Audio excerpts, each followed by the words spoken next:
എനിക്ക് സത്യം പറയാൻ ചിരിക്കാൻ വയ്യ. ഇനി ഇത് കണ്ടിട്ട് ചിരിച്ച് നിങ്ങൾക്ക് എന്തെങ്കിലും സംഭവിച്ചാൽ ഞാൻ അതിനകത്ത് ഉത്തരവാദിയല്ല, നിങ്ങൾ തന്നെയാണ് അതിന് ഉത്തരവാദി.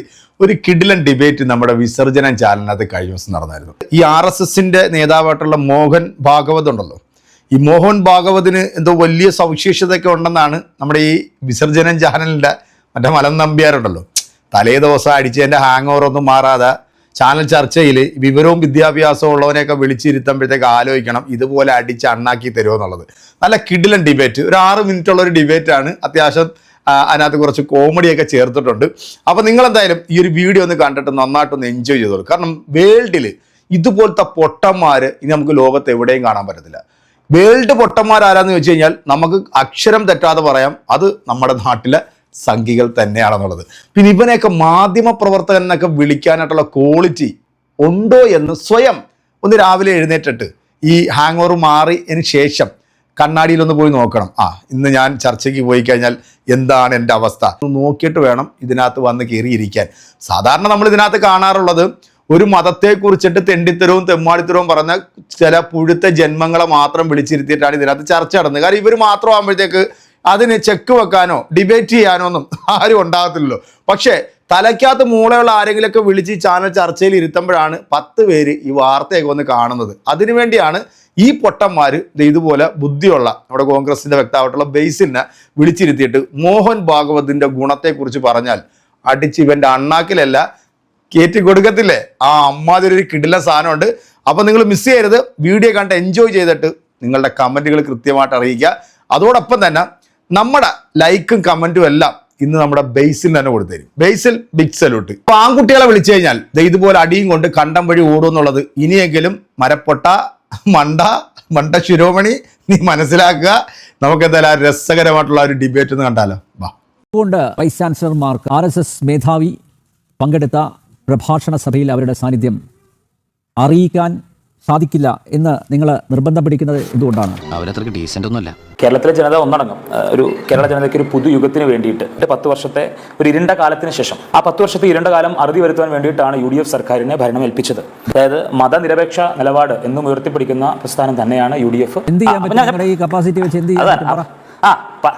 അല്ല ഞങ്ങളുടെ കപ്പാസിറ്റി വെച്ച് എന്ത് ചെയ്യാൻ പറ്റുന്നുള്ള അളവ് പോലൊന്നും അല്ല ഞങ്ങളുടെ കപ്പാസിറ്റി വെച്ച് എന്ത് ചെയ്യാൻ പറ്റുമെന്നുള്ളത് കേരളത്തിലെ ജനത ഇലക്ഷൻ കഴിഞ്ഞപ്പോൾ അനന്തം കണ്ടിട്ടുണ്ടോ? എന്റെ മുഖത്ത് എഴുതി വെച്ചിട്ടുണ്ടോ? ഞാനൊരു വിവരം കെട്ടവനാണെന്ന് എഴുതി വെച്ചിട്ടില്ല. കപ്പാസിറ്റി വെച്ച് ഞങ്ങൾ എന്ത് ചെയ്യാൻ പറ്റുന്നുള്ളതൊക്കെ ഞങ്ങൾക്ക് അറിയാം. അപ്പോൾ ഞാൻ വളരെ മാന്യമായ ചർച്ച പങ്കെടുക്കും. ഞാൻ പറഞ്ഞു തീർക്കാം. അതായത് ഈ പറയുന്ന ഈ മോഹൻ ഭഗവത് എന്ന് പറയുന്ന ആളെന്തായാലും സ്വാതന്ത്ര്യ സമരത്തിൽ പങ്കെടുത്തിട്ടില്ലല്ലോ. ഇപ്പോഴാടാ നീ ഒരു നായകനായത്. ഉപ്പ് സത്യാഗ്രഹത്തിൽ പങ്കെടുത്തിട്ടുണ്ടോ? ഇല്ല. ഈ പറഞ്ഞ ആള് സ്വാതന്ത്ര്യ സമരത്തിൽ ഉപ്പ് സത്യാഗ്രഹത്തിൽ പങ്കെടുത്ത മഹാന്മാർ. നിങ്ങൾ ആരാണ്? നിങ്ങൾ ആരോടാ ചോദിക്കുന്നത്? ഞാൻ പറഞ്ഞു തീരട്ടെ. എന്റെ ഞാനൊന്ന് അനിൽ നമ്പ്യാർ ഞാനൊരു കാര്യം പറയാം. ഇത് ഞാൻ സംസാരിക്കുമ്പോൾ മാത്രം ഇടയ്ക്ക് കയറുന്ന സ്വഭാവം ശരിയല്ല. ഞാൻ എന്റെ ടേൺ കഴിയുമ്പോൾ താങ്കൾക്ക് സംസാരിക്കാം, താങ്കൾ ചോദ്യം ചോദിക്കാം. താങ്കൾ ചോദിക്കുന്ന ഏത് ചോദ്യം ഞാൻ ഉത്തരം നൽകാം. അല്ല, എനിക്ക് വിയോജിക്കേണ്ട സമയത്ത് ഞാൻ വിയോജിക്കും. വിയോജിക്കേണ്ട സമയത്ത് താങ്കൾ സംസാരിക്കുമ്പോൾ ഞാൻ ഇടയ്ക്ക് കയറുന്നുണ്ടോ? ഈ പരമനാറിയ ഞാൻ വേണ്ട. താങ്കൾക്ക് പറയാം, ഡിബേറ്റ് ആണ്, കാര്യമൊന്നുമില്ല. എന്റെ കർത്താവേ, എന്നെ നീ നല്ലവനാക്കാൻ സമ്മതിക്കുകയല്ലേ. യുവജന നേതാവാണ്. നിങ്ങൾ ഇങ്ങനെ വൈകാരികമായി പ്രതികരിക്കാതെ. ആരും പറഞ്ഞു തന്നിട്ടില്ലേ ഈ ഡിബേറ്റിൽ ഉള്ള താങ്കളുടെ പങ്കാളിത്തം? നമുക്ക് ശബ്ദം ഉയർത്താതെ പറയാം, വളരെ ഭംഗിയായിട്ട് അവതരിപ്പിക്കാലോ. എന്തിനാ ഈ വികാര വിക്ഷുബ്ധത കാണിക്കും? ഈ പറയുന്ന മോഹൻ ഭഗവത് ക്വിറ്റ് ഇന്ത്യ സമരത്തിൽ പങ്കെടുത്തിട്ടില്ല, സ്വാതന്ത്ര്യ സമരത്തിൽ പങ്കെടുത്തിട്ടില്ല, ഉപ്പ് സത്യാഗ്രഹത്തിൽ പങ്കെടുത്തില്ല, ദണ്ഡിയാത്രയിൽ പങ്കെടുത്തിട്ടില്ല. അപ്പോൾ ഈ പറയുന്ന രീതിയിൽ വലിയ മഹാനൊന്നും അല്ല ഇയാള്.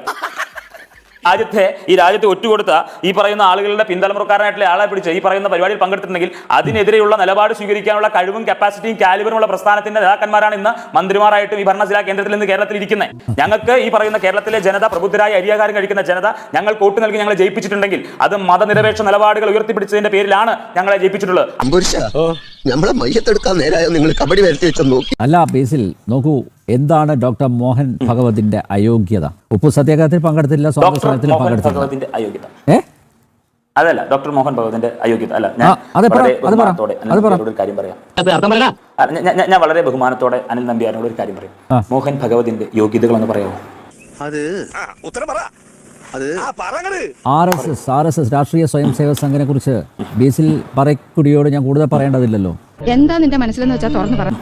ലോകം മുഴുവൻ പടർന്ന് പന്തലിച്ച് നിൽക്കുന്ന ഒരു രാഷ്ട്രീയ പ്രസ്ഥാനത്തിന്റെ ആ പ്രസ്ഥാനത്തിന്റെ അമരക്കാരനാണ് ഡോക്ടർ മോഹൻ ഭഗവത്. എന്ത് സേവന പ്രസ്ഥാനമായി പിന്നെ അല്ലാതെ താങ്കൾക്ക് എന്താ അറിയാം? ഒരു ചുക്കും ചുണ്ണാമ്പും അറിയില്ല RSS കുറിച്ച്. കേരളത്തിന്റെ മണ്ണില്, ഇന്ത്യയുടെ മണ്ണില് വർഗീയത എന്ന് പറയുന്ന വിഷം തുപ്പുന്ന പ്രസ്ഥാനത്തിന്റെ തലപ്പത്തിരുന്നിട്ടുണ്ടെങ്കിൽ ആ തലപ്പത്തിരുന്ന ഈ പറയുന്ന തഴമ്പ് അത് കാണിക്കേണ്ടത് നമ്മൾ എല്ലാവരും കൂടി വാഴ്ത്തി പറഞ്ഞെന്ന് പറയരുത്. അത് അങ്ങനെ പറയണം. അത് അങ്ങനെ പറയണം. ഇതൊക്കെ പഴയ ഈ പറയുന്ന വർഗീയ പ്രസ്ഥാനത്തിന് തലപ്പത്തിരുത്തിയിട്ടുണ്ടെങ്കിൽ അത് അങ്ങനെ പറയണം. ഇതൊക്കെ പഴയ ക്യാപ്സ്യൂളാണ് ബേസിലെ. എന്ത് ക്യാപ്സ്യൂൾ ഉള്ള കാര്യം അറിയാതെ ആരാണ് മോഹൻ ഭാഗവത് എന്ന് പോലും അറിയാതെ ഇങ്ങനെ ഇത്രയൊക്കെ കേട്ടിട്ടും എനിക്കൊന്നും മനസ്സിലായില്ലടാ പുല്ല്. ഇത് ഞാൻ അങ്ങോട്ട് ചോദിക്കേണ്ട ചോദ്യമല്ലേ? സഭയിൽ പങ്കെടുത്ത നിങ്ങളെ നാളെ RSS ആയനെ. ഞാൻ ഇന്ന് മോഹൻ ഭഗവതിന്റെ പരിപാടിയിൽ പങ്കെടുത്താൽ ഞാൻ പോലും RSS ആയി പോകും എന്നാണ് ഇപ്പൊ ഇവിടെ അനിൽ നമ്പ്യാർ പറഞ്ഞത്. അനിൽ നമ്പ്യാരെ ഞാനൊരു കാര്യം പറയാം. എന്റെ രാജ്യം സമരങ്ങൾക്ക് നേതൃത്വം കൊടുത്തു, പോരാട്ടം നടത്തുമ്പോൾ ആൾക്കാർക്ക് വേണ്ടിയിട്ട് അല്ലെങ്കിൽ ഈ രാജ്യത്തെ പറഞ്ഞു തീരട്ടെ. അനിൽ നമ്പ്യാർ താങ്കൾ പറഞ്ഞപ്പോൾ ഞാൻ മിണ്ടിയില്ല. താങ്കൾ പറഞ്ഞപ്പോൾ ഞാൻ അതിന്റെ പൊളൈറ്റ്നസ് ഞാൻ കാണിച്ചു. പണ്ട് നിങ്ങളുടെ നേതാവായിരുന്ന പണ്ടേ തീരെഴുതി ആകർഷണാവും അല്ലെങ്കിൽ ബേസിൽ ഒരു പക്ഷേ RSS പോകുമെന്നാണ് അനിൽ നമ്പ്യാർ പറഞ്ഞത്. എന്തായാലും ഒരു കാര്യം പറയാം, ഷൂ നക്കുകയും മാപ്പ് എഴുതി കൊടുത്തയും ആൾക്കാരുടെ പ്രസംഗം കേട്ടിട്ട് അത്ര ബുദ്ധിയില്ലാത്ത ഒരാളല്ല ബേസിൽ പാറേക്കൂടി. അയ്യോ, മതനിരപേക്ഷത, മതേതരത്വം സമ്മതിച്ചിരിക്കുന്നു ബേസിലെ, സമ്മതിച്ചിരിക്കുന്നു. ഞാൻ അതുകൊണ്ടാണ് പറഞ്ഞത് ഇതൊക്കെ പഴയ ക്യാപ്സ്യൂളാണ്. പുതിയ സമ്മതിക്കേണ്ടി വരും. ജിഫ്രിക്കോയെ താങ്കൾ വിളിക്കും. അപ്പൊ ഇതാ ഇങ്ങനെയാണല്ലോ നിങ്ങളുടെ നേതാവ്. ഞങ്ങളാരും ഗുരുവായൂർ അമ്പലത്തിന് നടയിൽ പോയി നിന്നുകൊണ്ട് ഇവിടെ ഒരു ഹിന്ദു MLA വേണമെന്നുള്ള പച്ചയായിട്ടുള്ള ഇത്രയും വലിയ വർഗീയവാദി പ്രസ്ഥാനമല്ല. അത്ര പച്ച ഈ ഗോപാലകൃഷ്ണനും ഈ പറയുന്ന അനിൽ സുഹൃത്തുക്കളായതുകൊണ്ട് ഈ മുല്ലപ്പൂമ്പടി കല്ലിനും ഉണ്ടാവും സൗരഭ്യം സ്വാഭാവികം. കല്ലിനും ഉണ്ടാവും സൗരഭ്യം സ്വാഭാവികം. കേരളത്തിൽ ഹിന്ദു, ക്രിസ്ത്യൻ, മുസ്ലിം 3 സമൂഹത്തിൽ നമ്മൾ വെച്ചിട്ട് കേരളത്തിലെ ഭൂരിപക്ഷമാരാണ് ഹൈന്ദവ മതത്തിൽ വിശ്വസിക്കുന്ന ആളുകളാണ്. ആണല്ലോ. മതത്തിൽ വിശ്വസിക്കുന്ന ആളുകൾ വോട്ട് ചെയ്യാതെ ഐക്യജനാധിപത്യ മുന്നണിക്ക് UDFന് ഇന്ന് കേരളത്തിൽ അധികാരത്തിൽ എത്താൻ സാധിക്കുമോ? എത്താൻ സാധിക്കുമോ? എത്താൻ സാധിക്കുമോ? നിങ്ങളുടെ വോട്ടില്ലേ നിങ്ങൾ നന്നായിട്ട് പ്രീണിപ്പിച്ചു സംസാരിക്കാതെ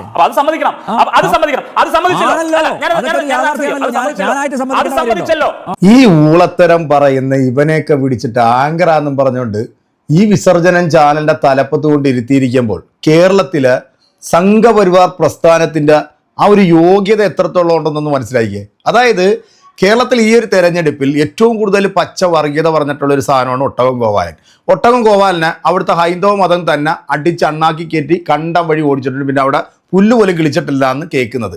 എന്താണെങ്കിലും ഈ കേരളത്തിലെ മതനിരപേക്ഷത പാർട്ടി തന്നെയാണ് UDF. അതിനകത്ത് എല്ലാ മതവിഭാഗത്തിൽപ്പെട്ടിട്ടുള്ള ആൾക്കാരും വോട്ട് ചെയ്തുകൊണ്ടാണ് 102 സീറ്റ് പിടിച്ച അധികാരത്തിൽ ഇപ്പോൾ ഈ സർക്കാർ നമ്മളെ ഭരിച്ചുകൊണ്ടിരിക്കുന്നത്. ഭാഗവത് ആരാണെന്ന് പോലും അറിയാത്ത, അല്ലെങ്കിൽ മോഹൻ ഭാഗവത് എന്ന് പറയുന്ന ഈ RSSന്റെ ഈ ഏറ്റവും തലപ്പത്തിരിക്കുന്ന ഈ നേതാവിനെ കുറിച്ച് ഒന്ന് പറയാൻ പറഞ്ഞപ്പോൾ അതുപോലും പറയാൻ പറ്റാത്ത ഈ മരവാഴ, ഈ മരക്കഴുത, നമ്മളിനി ഇതിനെക്കുറിച്ചിട്ട് ഇനി എന്താ പറയുന്നത്? കൊടുക്കേണ്ടത് കൃത്യമായിട്ട് ബേസിൽ തന്നെ നല്ല രീതിയിൽ തന്നെ കൊടുത്തിട്ടുണ്ട്.